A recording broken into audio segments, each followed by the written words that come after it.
കൂട്ടുകാർക്ക് നല്ലൊരു ദിവസം ആശംസിച്ചുകൊണ്ട് മാമ്പഴത്തിന്റെ പുതിയ വീഡിയോയിലേക്ക് സ്വാഗതം. നമുക്ക് നേരെ കിരണിന്റെ കല്യാണിയുടെ ഇന്നത്തെ നല്ലൊരു വിശേഷം കണ്ടാലോ. അങ്ങനെ ഇന്നത്തെ വിശേഷത്തിൽ രാഹുലിന്റെ അരിയിലേക്ക് ക്രിസ്റ്റീന വരുവാണ്. അപ്പൊ ക്രിസ്റ്റീനയുമായിട്ടാണ് രാഹുൽ പുതിയ ഡീലിങ്സ് ഒക്കെ നടത്തുന്നത്. കല്യാണിയും കിരണയും അകറ്റാൻ വേണ്ടിയിട്ടുള്ള തന്ത്രങ്ങളുമായിട്ടാണ് ക്രിസ്റ്റീനെ വിളിച്ചു വരുത്തിയിരിക്കുന്നത്. ഇങ്ങനെ ക്രിസ്റ്റീന വന്നു കഴിഞ്ഞപ്പോ രാഹുൽ പറഞ്ഞു, അതെ പറഞ്ഞ കാര്യങ്ങളൊക്കെ ഓർമ്മയുണ്ടല്ലോ, തരുന്ന പൈസ അതിനെനിക്ക് ഉറപ്പ് കിട്ടണമെന്ന് പറയാം. ഇത് കേട്ടതും ക്രിസ്റ്റീന പറഞ്ഞു, ആ കാര്യത്തിൽ സാറിന് ഒരു പേടിയും വേണ്ട, മനസ്സിലായല്ലോ. കൂടിപ്പോയ 2-3 മാസം അതിനുള്ളിൽ തന്നെ സാറ് പറഞ്ഞ പോലെയൊക്കെ കാര്യങ്ങളെ ഞാൻ നീക്കിയിരിക്കും. കല്യാണിയും കിരണയും അകറ്റാനല്ലേ, ഉറപ്പായിട്ട് ഞാൻ കല്യാണിയും കിരണെന്ന് അകറ്റിയിരിക്കും. എന്നോടെ കളിയെന്ന് പറയാണ്. ഇത് കേട്ട് രാഹുൽ പറഞ്ഞു, നമ്മൾ ഉദ്ദേശിക്കുന്നത് അത്ര ഈസി ആയിട്ടുള്ള കാര്യമല്ല. അതൊക്കെ എനിക്കറിയാം സാറേ, ഞാൻ ഇതൊക്കെ എത്ര കണ്ടിരിക്കുന്ന. പിന്നെ ഞാൻ അവിടെ കേറി പറ്റാൻ പോവാ. എന്റെ ഏറ്റവും വലിയ തന്ത്രം എന്ന് പറഞ്ഞാൽ അവിടുത്തെ ജോലിയാണ്. ഞാനവിടെ ജോലി പ്രവേശിക്കാൻ പോവാ. കാര്യം പറഞ്ഞാൽ എനിക്കതിന് മാത്രമുള്ള യോഗ്യതകളൊന്നുമില്ല. വ്യാജ സർട്ടിഫിക്കറ്റ് ഉപയോഗിച്ച് ഞാൻ കയറാൻ പോകുന്നത്. സിവിൽ എഞ്ചിനീയറിംഗ് പാസ്സായതാ. അതുകൊണ്ട് അത്യാവശ്യ കാര്യങ്ങളൊക്കെ അറിയാം, കൺസ്ട്രക്ഷൻ വർക്ക്സിനെ കുറിച്ചൊക്കെ. അത് മാത്രമല്ല, അതിനേക്കാൾ ഉപരി അത്യാവശ്യം വരയ്ക്കാനും അറിയാം. അതുകൊണ്ട് ഞാൻ പിടിച്ചു നിന്നോളൂ. ഇനി എന്ത് വെച്ച് ചെയ്യണം, എങ്ങനെ ചെയ്യണം എന്നൊക്കെ എനിക്ക് നന്നായിട്ടറിയാം. സാർ ഇനി ഒന്നും പറഞ്ഞു തരേണ്ട കാര്യമില്ലെന്ന് പറയാം. ഇത് കേട്ട് രാഹുൽ പറഞ്ഞു, അതൊന്നും കുഴപ്പമില്ല, പക്ഷെ ഓരോടത്തും ഒരു പാളിച്ച പറ്റിപ്പോലെ. അതൊന്നും ഉണ്ടാകത്തില്ല സാർ, ഞാനല്ലേ പറയുന്നേ. ഈ ക്രിസ്റ്റീന വാക്ക് പറഞ്ഞ വാക്കാന്ന് പറയണം. ഈ സമയത്ത് മനോഹർ അതിലൂടെ പോണേ. മനോഹർ നോക്കിക്കഴിഞ്ഞപ്പോ രാഹുലിന്റെ അടുത്ത് ക്രിസ്റ്റീന നിൽക്കുന്നുണ്ട്. ഇവളെന്താ ഇവിടെ? അത് കൊള്ളാലോ, ക്രിസ്റ്റീനയാണല്ലോ. എന്നെങ്കിലും എന്തോ ഒരു തന്ത്രമായിട്ട് ഇറങ്ങി തിരിച്ചിരിക്കുന്ന.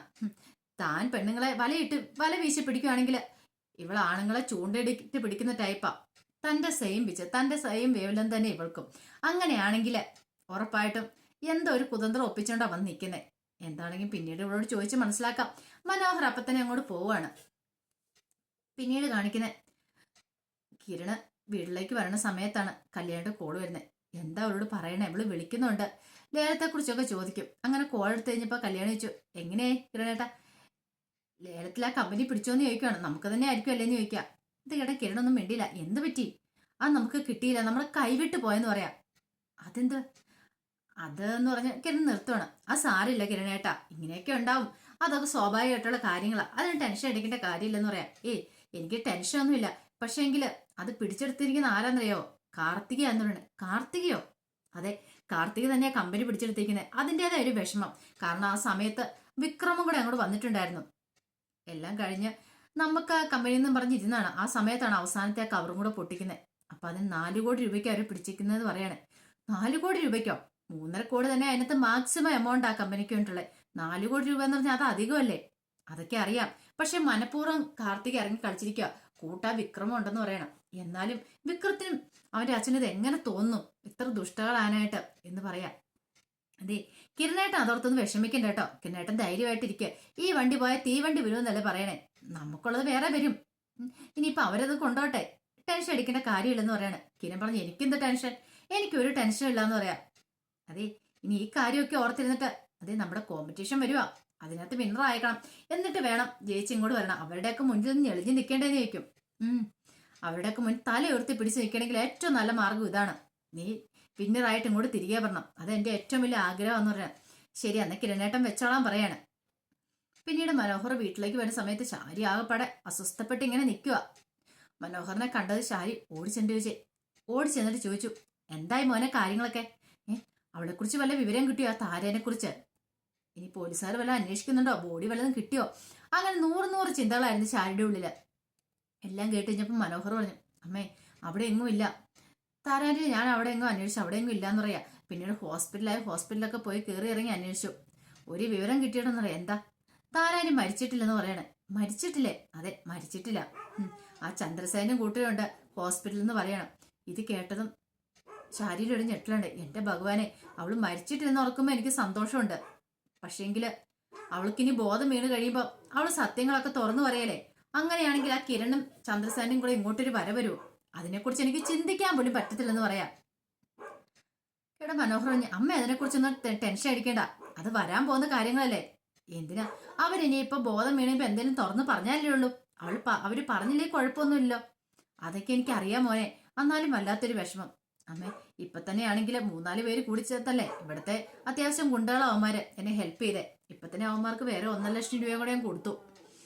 ഇത് കേട്ട് കഴിഞ്ഞാൽ പെട്ടെന്ന് ചാരി പറഞ്ഞു, മോൻ എന്തിനാ കയ്യിൽ നിന്ന് എടുത്ത് കൊടുത്തേ? ദേ അമ്മയുടെ അക്കൗണ്ടിൽ കുറച്ച് പൈസ അവിടെ കിടപ്പുണ്ട്, അമ്മ ഞങ്ങൾ എടുത്തു തരാം. ദേ ഇതിന് വേണ്ട എത്ര ലക്ഷം ഒരു 8-10 ലക്ഷം മുടക്കാനും എനിക്ക് കുഴപ്പമൊന്നുമില്ലെന്ന് പറയാം.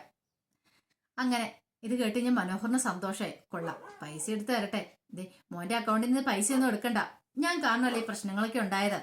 ഇപ്പൊ എന്റെ മനസ്സിലെ ആലോചന, നീ എന്റെ മരുമോനല്ലേ, നിന്റെ പേരിലേക്ക് എന്റെ സ്വത്തുക്കളെല്ലാം എഴുതി വെച്ചാലോ ഞാൻ ആലോചിക്കുക.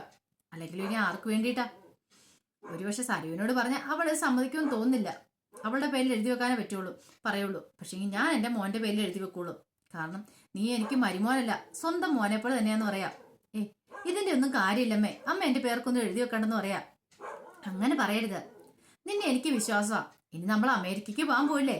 അമേരിക്കക്ക് പോയിട്ടുണ്ട്, പിന്നെ എനിക്ക് ഇവിടെ സ്വത്ത് എന്തിനാ? നിന്റെ ചെലവിലല്ലേ ഞാൻ കഴിയാൻ പോന്നെ, പിന്നെ ഒരു കുഴപ്പമില്ല. അതുകൊണ്ടാ പറയണേ, എല്ലാം മോന്റെ പേരിലേക്ക് അങ്ങോട്ട് എഴുതി വെച്ചേക്കാന്ന്. ഇത് കേട്ട് കഴിഞ്ഞപ്പോ മനോഹർ പറഞ്ഞു, അതൊന്നും കുഴപ്പമില്ല അമ്മ, അതിനെക്കുറിച്ചൊന്നും ഓർത്തിപ്പോ ടെൻഷൻ അടിക്കണ്ട. പിന്നെ പൈസയുടെ കാര്യം, കുറെ പൈസയും കൂടെ കൊടുക്കണം. ഇടയ്ക്കിടയ്ക്ക് അവന്മാരിങ്ങനെ പൈസ ചോദിച്ചോണ്ടേ ഇരിക്കുമെന്ന് പറയാം. ചോദിച്ചോണ്ടിരുന്നാലും കുഴപ്പമൊന്നുമില്ല, നമ്മുടെ കാര്യങ്ങളൊക്കെ നടന്നല്ലോ മോനെ, അതോർത്ത് സമാധാനിക്കാന്ന് പറയണം.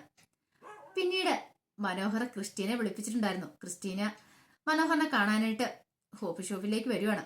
അങ്ങനെ വന്നിട്ട്, ആഹാ മൂന്നാർ മുരുക, നീയോ? എന്തൊക്കെയുണ്ടാ വിശേഷങ്ങൾ ചോദിക്കാം. എനിക്ക് നല്ല വിശേഷങ്ങളൊക്കെ തന്നെയാ. അല്ല നീ കുണ്ടറയിലെ മേരിക്കുട്ടി എങ്ങനെയാടി ഈ ക്രിസ്റ്റീന ആയെന്ന് ചോദിക്കാം. എന്റെ പൊന്നടാ, ജീവിച്ച് പോണ്ടേന്ന് ചോദിക്കുക. അല്ല നീ അയാളുമായിട്ട് എന്തോ ഡീലിങ്സ് ഒക്കെ ഉറപ്പിച്ചിട്ടുണ്ടായിരുന്നല്ലോ, ആരുമായിട്ട്? അല്ല എനിക്ക് എന്ത് തടയും ഇതിനകത്തെന്ന് ചോദിക്കുക. നീ ആരെക്കുറിച്ച് എന്തിനെ കുറിച്ചാ പറഞ്ഞേ? എനിക്കൊന്നും കൂടെ മനസ്സിലായില്ലോ എന്ന് പറയണം. അതെ രാഹുലുമായിട്ട് നീ ഡീൽ ഉറപ്പിച്ചില്ലേ, അതാരെന്നറിയാവോ? എന്റെ അമ്മായിച്ചനാന്ന് പറയാ. ഇത് കേട്ടോ ചോദിച്ചു, നിന്റെ അമ്മായിച്ചനോ? അതെ, എന്റെ ഭാര്യ സരുവിന്റെ അച്ഛനാ. അത് എന്റെ ഭാര്യ പ്രഗ്നന്റ് ആയപ്പം ഉടനെ തന്നെ അവളുടെ ഡെലിവറി ഉണ്ടാവും പറയാ. ഇത് കേട്ടാൻ ക്രിസ്റ്റീന പറഞ്ഞു, അങ്ങനെയാണെങ്കിൽ നിനക്ക് മുങ്ങാനുള്ള സമയമായല്ലോ, എല്ലാ കാര്യങ്ങളും നിനക്ക് അറിയാലോ. ഇത് കേട്ടപ്പം ക്രിസ്റ്റീന പറഞ്ഞു, കൊള്ളാം, അപ്പൊ നിന്റെ അടുത്ത സംഗമസ്ഥലം നീ കണ്ടെത്തി കാണുമല്ലേ എന്ന് ചോദിക്കാം. അതൊക്കെ എപ്പോഴേ ഈ മനോഹർ കണ്ടെത്തിയിട്ടുണ്ട്. പിന്നെ ഒരു കാര്യം, ഇവിടെ ഞാൻ മൂന്നാർമുരിയനല്ല കേട്ടോ, മനോഹര, അങ്ങനെ പറയാവുള്ളൂ, ഞാൻ അങ്ങനെ അറിയപ്പെടുന്നതെന്ന് പറയാം. ഇത് കേട്ടാൻ ക്രിസ്റ്റീന പറഞ്ഞു, അതെ ഞാനിവിടെ ക്രിസ്റ്റീനയാ, അല്ലാതെ മേരിക്കുട്ടിയൊന്നും അല്ലാന്ന് പറയാം, നീ എന്നെ അങ്ങനെ വിളിച്ചാൽ മതി എന്ന് പറയാം. ശരി ശരി സമ്മതിച്ചു. അല്ല അയാളുമായിട്ട് എന്തായിരുന്നു ഡീലിങ്സ് എന്ന് ചോദിക്കുക. അതാ കിരണും കല്യാണിയും RS കൺസ്ട്രക്ഷൻ ഇല്ലേ, അതിൻ്റെ അത് കിരണയും കല്യാണിയും തമ്മിൽ അകറ്റാനായിട്ട് അതിന് വേണ്ടിയിട്ടുള്ള പ്ലാനുകളും പദ്ധതികളായിരുന്നു പറയാം. ഇത് കേട്ടതും മനോഹർ അങ്ങ് ചിരിക്കുക. അല്ല നീ എന്തിനാ ചിരിക്കണേ?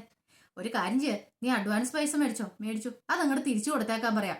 അതെന്താ അങ്ങനെ തിരിച്ചു കൊടുക്കുന്നത്? ഇടി നടക്കുന്ന കാര്യത്തിന് പൈസ മേടിച്ചാൽ പോരെ, അല്ലാത്ത കാര്യത്തിന് പൈസ മേടിക്കണ്ടല്ലോ എന്ന് പറയാം. നീ എന്താടാ പറഞ്ഞു വരുന്നേ?